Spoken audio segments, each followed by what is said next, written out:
గంజాయి ఇతర మాదక ద్రవ్యాల వినియోగానికి యువత దూరంగా ఉండాలని నారాయణపేట జిల్లా ఎస్పీ యోగేష్ గౌతమ్ అన్నారు. నారాయణపేట జిల్లా మక్తల మండల కేంద్రంలోని మహాత్మా జ్యోతిరావు పూలే బీసీ గురుకుల పాఠశాలలో డ్రగ్స్ వల్ల అనర్థాలపై అవగాహన సదస్సు నిర్వహించారు.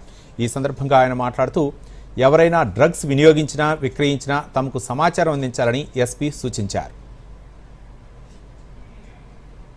ఒక వారం రోజు జరుగుతున్న కార్యక్రమం drug abuse and illicit trafficking ప్రత్యేకంగా దానిలో జిల్లా వ్యాప్తంగా అన్ని స్కూల్స్లో తర్వాత వివిధ ప్రకారంగా ప్రోగ్రామ్స్ జరుగుతూ ఉన్నాయి.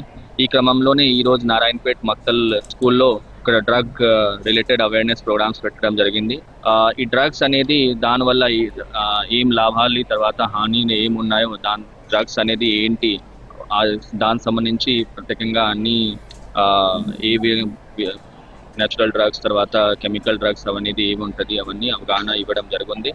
దాని తర్వాత దానిలో అవేర్నెస్తో పాటు ఎన్ఫోర్స్మెంట్ పరంగా కూడా ఎన్డీపీఎస్ యాక్ట్ రిలేటెడ్ చట్టాల ప్రకారంగా ఏమేమి యాక్షన్స్ ఉంటుందో అవన్నీ కూడా వాళ్ళకి చెప్పడం జరిగింది.